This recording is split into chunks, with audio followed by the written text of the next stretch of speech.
अनिर्दिष्ट काल पर्यंत सामूहिक छुट्टी रे रहिबे।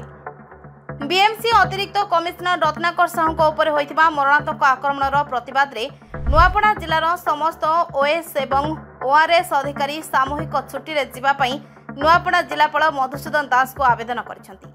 अतिरिक्त जिलापाल सुभाष चंद्र रहित जिला मुख्य उन्नयन और उप जिलापाल अधिकारी लंबोदर धरुआ और डॉक्टर जोगेंद्र माझी प्रमुखों नेतृत्व में जिला मुख्यालय तथा समस्त ब्लॉक और तहसील कार्यालय बीडीओ तहसीलदार एवं समस्त ओएस एवं ओआरएस अधिकारी आज जिलापाल को प्रकोष्ठ में भेटी सेमानंकर असंतोष को राज्य सरकार को जणाइबा समस्यार सम्मानजनक समाधान हेबा पर्यंत अनिर्दिष्ट काल पर्यंत सामूहिक छुट्टी रे रहिबा पई आवेदन करिसेंती। एही अधिकारी मानकु जिलार विभिन्न जिला स्तरीय अधिकारी एवं कर्मचारी संगठन समर्थन जणाइछंती। प्रशासनिक अधिकारी मानकर एही सामूहिक छुट्टी पई जिलार दैनंदिन कार्य तथा प्रशासनिक कार्यकलाप संपूर्ण बंद होइजिबा आशंका सृष्टि होइछि।